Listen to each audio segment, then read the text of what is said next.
Hello, today I am sharing my top 6 tips to boost your confidence. Now, believe it or not, I have been through exactly what you have been through. I don't think anybody can teach Pilates without at some point faltering and wondering whether we're actually doing a good enough job, whether we can actually get through the class tonight because we're just feeling so jittery. Confidence is a continuous journey. It's not something that we just magically have. I mean, some people do, but really most of us have to spend quite a bit of time working on our confidence so that we can show up in a world and share our knowledge and our gifts in the best way that we know how. So I guess the top 2 things from today I'd like to take away with you is that first of all, you need to learn to celebrate your strengths. And the next way to boost your confidence is to basically celebrate your clients' achievements. So really getting your confidence going is all about celebrating. And it's not about being negative or putting yourself down or thinking that you're not good enough. So here are the top 6 tips. The first thing is I want you to take a piece of paper and write down your strengths. So what is it that you give to the world that nobody else does? Because we all have that. We all have these unique gifts that we can share with the people around us. So celebrate that. Write those things down. All of your strengths, all the things that people have thanked you for, that people have said to you that you've maybe just brushed off. Go back and reflect on those and write them down. And then maybe you want to ask another Pilates teacher that you know really well and who's actually done some of your classes to also list some of your strengths, some of the things that they really enjoyed about what you were doing in the class. And then you can have a chat about that. So boost your confidence. We all have weaknesses when we teach too, but those are not what we want to focus on. We can improve on those over time, but the more we can boost our strengths, the more we're going to be able to serve our clients. So the next thing is to put your problem of lacking of confidence into perspective. Break down the problem. Think about what is it that's holding you back. And then I would like you to think about, what are your clients' goals? Why are they coming to you? If you lead with their goals in mind, that you are helping them to solve a problem, then it takes the pressure off you because really they're not there to watch you perform. They are there because they want you to help them solve a problem that they've got. That's why they've come to you. They've come for their own selfish interest. They haven't come because they want to worry about your lack of confidence.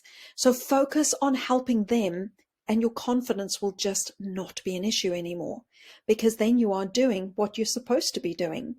That is where we find our value as Pilates teachers. The third thing I'd like you to try is find some inspiration. So first of all, think about a teacher that put you to sleep.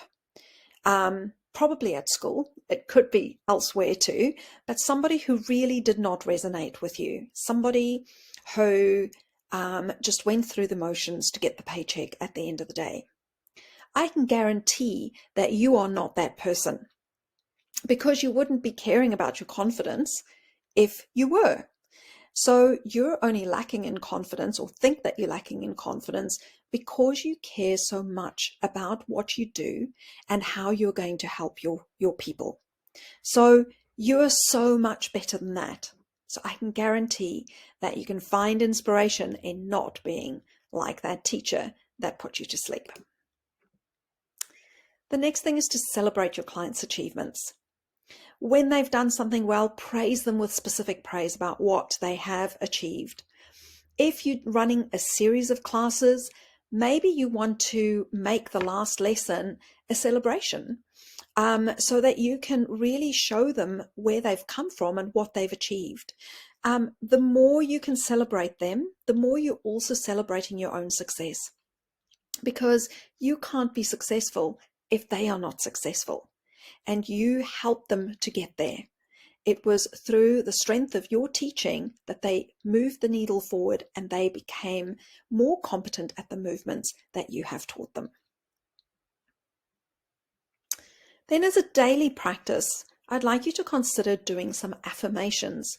Write down 3 to 5 affirmations that will help to boost your confidence, something that is really positive, that you can write down, stick up on a mirror when you're doing your makeup and say them out loud to yourself, or next to your desk as you're answering your emails, look up and say those affirmations out loud to yourself every single day until you really and truly in your heart believe that you are that capable, wonderful person. It helps to rewire your brain from the negative to the positive. And then lastly, it's all about experience. The more you teach, the better you're going to get at it. The more you get curious about how you are teaching and making some changes along the way, the better you're going to be and the more your confidence is going to increase. Now, I don't say these things because I don't know what I'm talking about. I have over 30 years of experience of training people how to move better.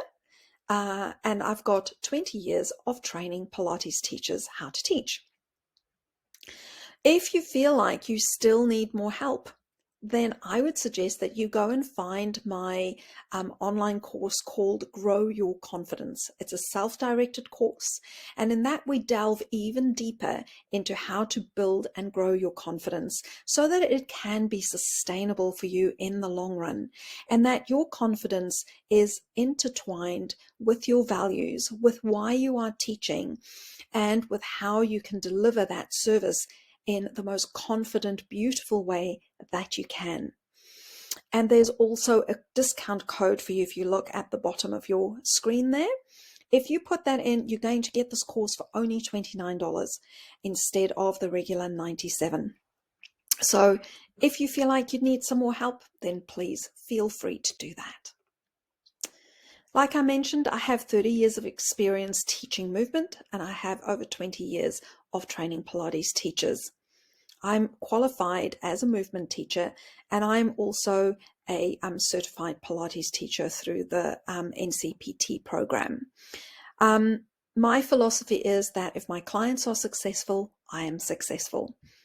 So I hope that I have inspired you today to let go of your lack of confidence and to move forward. If you would ever like to contact me, ask me some questions